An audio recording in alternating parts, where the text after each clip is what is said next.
All right, we're gonna be reacting to 6 most disturbing moments caught on live TV footage. This shit's not about to be scary, bro. We're doing this shit at 3 a.m. It is currently what time? It is 5:55, bro. So it's basically 3 a.m. Right? On the 30th of June 2025, a reporter named Linildo Frazão went live from the Miriam River in Brazil to cover a tragic incident that happened there just a day earlier. In the early hours of June 29, a group of teenagers had decided to go for a swim in the river.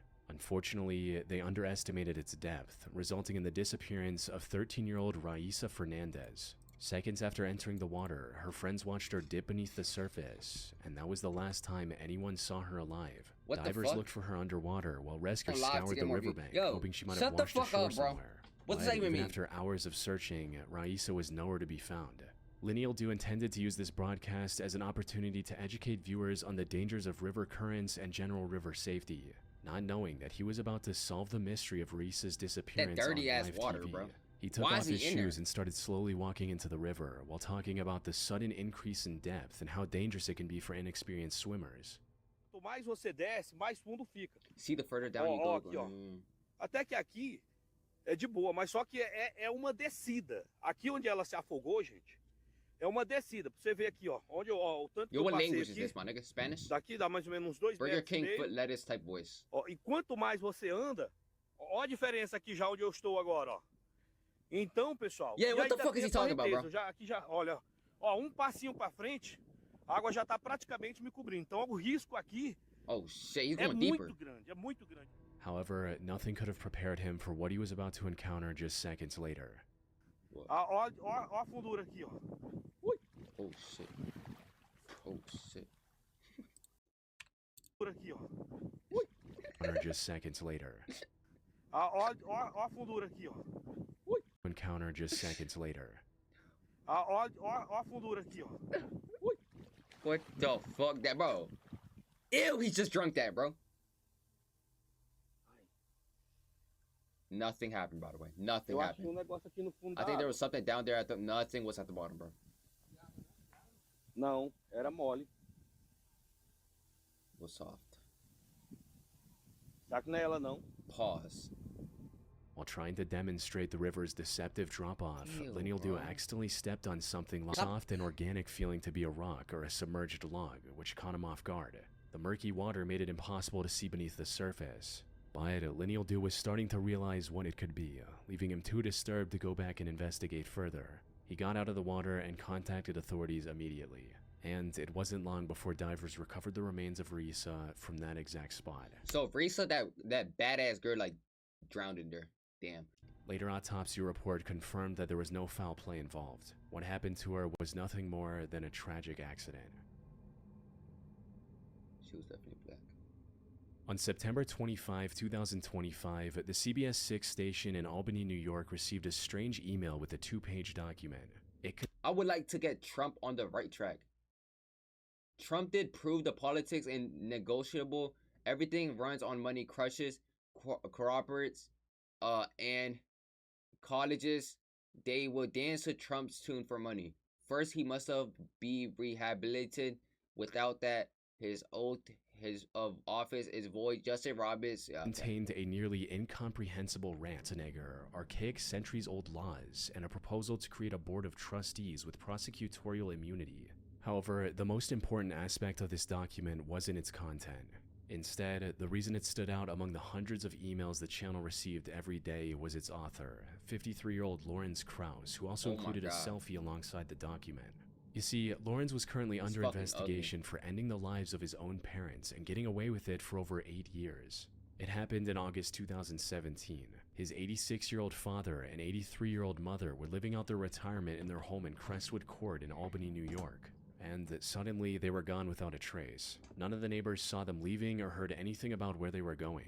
Their house was also left abandoned, with Lawrence only visiting it occasionally to collect mail, mow the lawn, and clear the snow. When asked about his parents, he claimed that they had moved back to Germany and won't be coming back. The neighbors had no reason to distrust Lawrence, so no one questioned their absence and life went on as usual.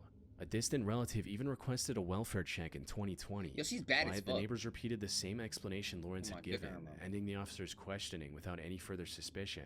It wasn't until mid-2025 that the Albany police became aware of something shady going on with the Krauss family. Someone had been collecting Lawrence's parents' social security payments, even though the two hadn't been seen in years. This resulted in the police launching a formal investigation, and after months, finally executing a search warrant at the Kraus home on September 23rd. Over the next 48 hours, detectives collected thousands of financial documents and other evidence. More importantly, they discovered the remains of Lawrence's parents buried in the backyard.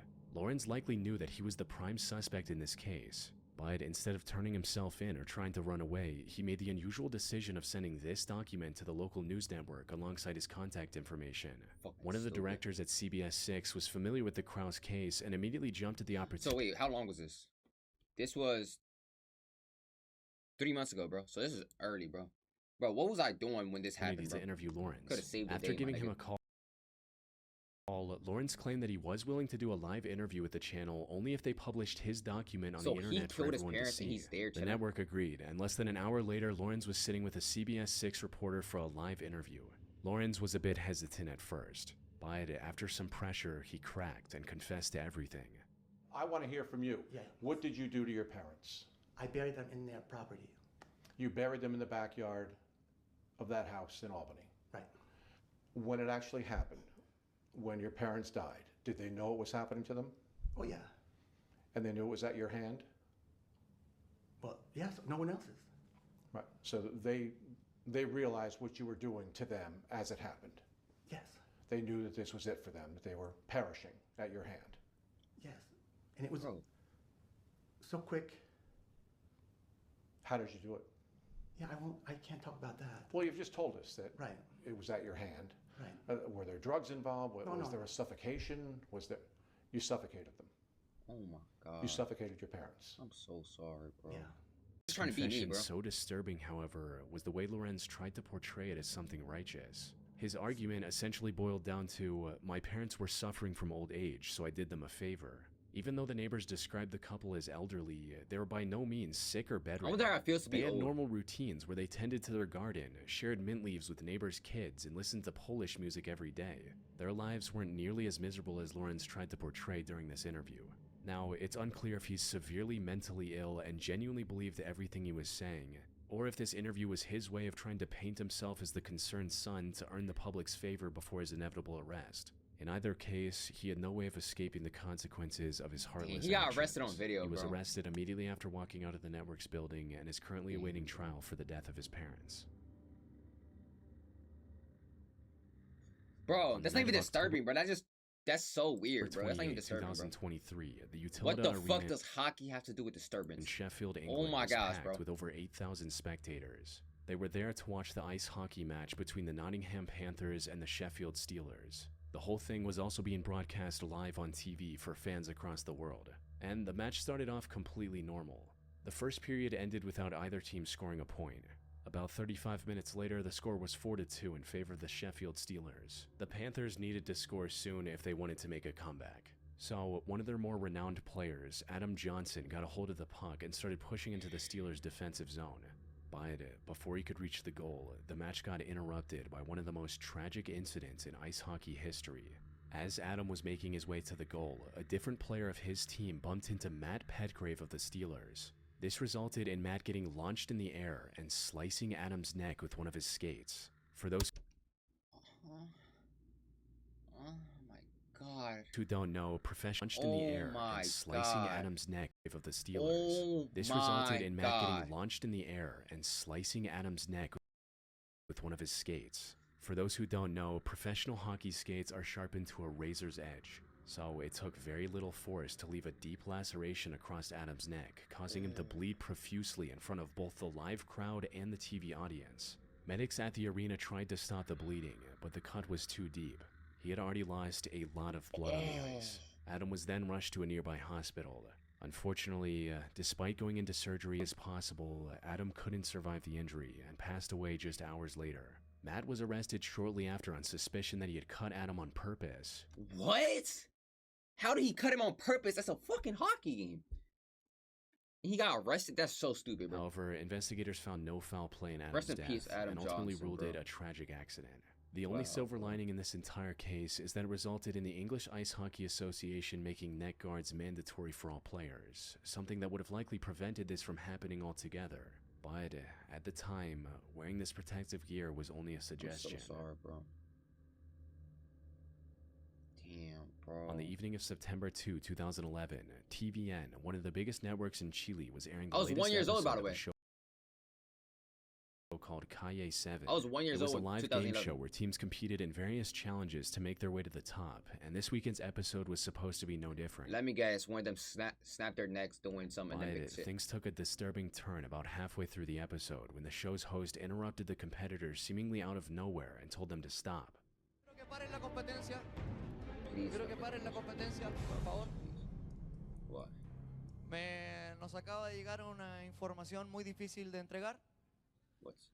No habíamos querido decir nada antes de chequear bien lo que estaba sucediendo porque compromete a personajes del canal, a personas muy queridas, a un equipo del canal, entre ellos Felipe Camiroaga y Bruce, Roberto Bruce, que también estaba en aquel vuelo a la isla de Juan Fernández, según tengo entendido. Esa información que nos está llegando en este momento.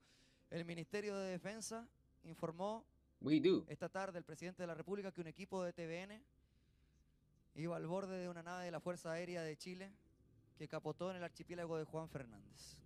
However, the reason for this interruption had nothing to do with the show What? itself. The host was talking about the C-212 Chilean Air Force plane that departed from the Arturo Merino Benitez International Airport earlier that day at around 2 p.m. It was headed for the Robinson Crusoe Airport, located hundreds of miles off the coast of Chile. Aboard was a full TV crew from the network, including the two renowned presenters, Felipe Camiroaga and Roberto Bruce. They were visiting Robinson Crusoe Island to report on the reconstruction after the Bro, like, 2010 The shit they're saying is not even disturbing, bro. earthquake. They're just The saying flight bullshit. started without a hitch. Unfortunately, as they were approaching the runway, the wind became extremely strong, making it impossible to land. The pilot tried to land a couple of times. You're telling me a big ass airplane like that can't stick a landing because of fucking air, my nigga? Yo, isn't an airplane like 100,000 pounds? Circling in the air after each Jeez, man. attempt. However, on the third attempt, witnesses saw the plane lose altitude much faster than expected and crash into the ocean just a mile from the island.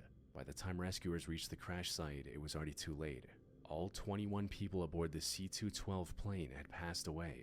But while investigators initially believed that all of those deaths were due to the impact of the crash, the reality turned out to be investigators initially believed that all of those deaths were due to the Yeah, but I impact can't of take the this shit serious, crash. honestly, The man. reality turned out to be far They're not darker. serious. As they were searching the wreckage, they found footage that one of the cameramen took of the interior shortly before the crash. The footage showed the passengers strapped into their seats, completely unaware of their fate. But the more haunting discovery happened when investigators found an SD card inside an empty water bottle floating near the crash site. What is This that? card contained hundreds of images. However, analysis of these images showed that 2 of them were taken after the crash, including one of the plane's windows covered in water. These images put the crash into a whole new perspective. They Yeah, showed bro. that several What the fuck does that have to do with the crash? These images taken after the crash, What is that, bro? What the fuck is this? The ground, my nigga? What the fuck is that gonna do? including one of the plane's honestly, man. windows covered in water. These Chris, you're images put the crash into a whole new perspective. They showed that searchers, including the cameraman who took these photos and preserved the SD card in the bottle, likely survived the initial crash. Sadly, they were trapped inside a rapidly sinking plane with no way out, forced to watch their aircraft fill up with water until there was no air left to breathe. Oh, that's what it was. Like the plane, it was a plane crash, and then yeah, it filled up with water, so it was an ocean crash. Niagara Falls is widely regarded as one of the world's most breathtaking natural wonders. However, while the surface is undeniably beautiful, the depths beneath the falls hide the disturbing history of many who lost their lives to the currents. One such incident was captured live on TV on May 30, 1985, when reporter Phil Kavitz was hosting a section about real estate in front of the falls. Suddenly, in the background, the camera captured a man caught in the current behind Phil. The rushing water carried him to the edge of the falls. Bro, I would have went to catch him, bro. What is he doing The camera standing there? Look at him. Go catch Captured him, a bro. man What the caught in the fuck? current behind Phil. Jesus The rushing water Christ. carried him to the edge of the falls before throwing him over the 170-foot drop. And while a lucky few have survived the fall from the Niagara Falls, he wasn't one of them. The treacherous terrain under the falls also made it difficult to retrieve his remains. Once recovered, investigators identified the man as 56-year-old Robert Arens and concluded that the act Bro, was if I was deliberate. there, bro, I would have saved him. However, Robert was only On one everyone's of the life. 5,000 bodies that have been recovered from the foot of the falls in the last 175 years. 1,000 and concluded that the act was 5,000? deliberate. However, Robert was only one of the 5,000 bodies that have been recovered from the foot of the How the fuck do 5,000 niggas fall off a river, bro? How fucking dumb can you be, gang? falls in Dead the ass, last bro. 175 God damn, years. bro. Many of these 5,000 deaths were intentional, but there were a lot that weren't. I'll give you an And E-hug. unfortunately, bro. surviving a fall from Niagara Falls is near impossible. Yeah, bro. Once you fall in, the cold water makes it extremely difficult to breathe, making Alright. it even What does the cold water have to do with... No, actually, wait. Yeah, what does the cold water have to do with your breathing, bro? more challenging to swim to the surface. The water near the Just edge turn can into a also fish. move at over 60 miles per hour, adding another layer of difficulty to an already impossible challenge. But the jagged rocks at the base of the falls is what marks the end for most people. On the 23rd of August 2010 at around 10 23rd. Wait, 3, 4, 5, 6, 7, 8, 9. Yo, that was 23rd. And then 7 more days. That was my birthday, bro. Of what a.m., 21 tourists from Hong what year? on the 23rd of August 2010 at around 2010. Oh, what the fuck? I was born 7 days later when this situation happened. Whoa, bro. around 10 a.m. Tourists from Hong Kong returned to their 7 tour days. bus after visiting the historic Fort Santiago in Manila, Philippines. They were also accompanied by 3 Filipino tour guides, and the trip had been going fantastic so far. But just as they were about to set out to the next location, they got interrupted by a middle-aged man in a police uniform. He was openly carrying multiple firearms, and his demeanor made it clear he I'll take wasn't them. afraid to use them either. Bro, I'll take those Something firearms that off became him, bro. even more apparent as time went on. For now, things started off fairly calm, with him asking the driver for a ride to the next station. The bus driver tried to reject the request respectfully, explaining that he couldn't let him on because it was a private vehicle, not a public bus. However, the man wasn't having any of it. As soon as the bus driver rejected his request, he equipped one of his firearms and claimed that he was taking the bus hostage. This was 55-year-old Rolando Mendoza, a police officer with nearly 30 years of service. But he'd recently been fired over drug charges that Rolando claimed were untrue. Getting fired left him with no pension after 3 decades of hard work. And while he tried to fight for his job through official means, his superiors wouldn't listen. In an act of desperation and defiance, Rolando took this bus full of tourists hostage and presented a single demand. He wanted his job back. The situation so far looked So, an officer knows what the fuck the law is, and he decides to go and take a bus hostage. I would genuinely put my dick in your mouth. fairly What are you doing? manageable, with 2 of his Dead former ass, bro. colleagues establishing communications without any pushback. They were even able to convince him to release a few of the hostages. Granting his relatively simple demand would have been easy, but what followed was one of the biggest hostage disasters in the country's history, all because those in charge couldn't agree on the next move. Things started going downhill when Rolando's brother tried to approach the bus and was immediately detained by the officers. This made the already furious Rolando even angrier and more unstable. The situation only got worse once Bro, the that's just media a script, bro. No way all this was recorded. furious Rolando even angrier and more unstable. The Bro, 2010, there wasn't even phones, bro. situation So only that's got not their worse line, once bro. the media got involved. Nearly every news channel in the country started broadcasting the situation live. They talked about everything, including the plans officials were making outside. What they didn't know, however, was that the bus had a working TV and Rolando was watching and listening in on everything. This could have helped him formulate a plan and get what he wanted without hurting anyone. Unfortunately, the lackluster response from the officials made a Media peaceful now. resolution near 3 impossible. p.m. His anger reached a Deadlock. boiling point when he saw how his brother Oh was my, being I treated. know his dick was hard. Like, bro, no. I know, like, he was just, his ass was like, damn, bro. If that guy was behind me and his dick was hard and I felt it, bro, oh my gosh, bro. Treated by the police Type on of shit I'll live do to you, TV. boy. This resulted in Rolando getting blinded by rage and opening fire on the hostages. Around the same time, the bus driver managed to free himself from the handcuffs Rolando put him in and escape through the driver's side door. Unfortunately, while he was able to remain unharmed, other hostages weren't as lucky, since, according to the bus driver, they were all dead, leaving Rolando alone in the bus. This revelation gave authorities the go-ahead to surround the bus and That's so fucked up. Bro, if I was able to escape, bro, I would have grabbed all the passengers and took them with me, bro. Like, people just don't think with their minds, bro. Like, oh my try gosh, to break bro. in without any more casualties. But Rolando wasn't willing to go down without a fight. As soon as they tried to enter through the emergency exit, Rolando opened fire, hitting one officer on his bulletproof helmet and barely missing the others. So the officers thought of a different strategy. They flooded the back of the bus with tear gas, forcing him to the front, right into the crosshairs of a sniper, finally ending the hostage crisis. It wasn't until after his death that police realized the bus driver had misunderstood the situation and that 9 of the hostages were still alive. The massive loss of innocent lives broadcast live for the world to see, coupled I thought they fucking died. with officials making wrong decisions at every turn, drew intense global scrutiny, marking this as one of the worst and most tragic incidents in Filipino history.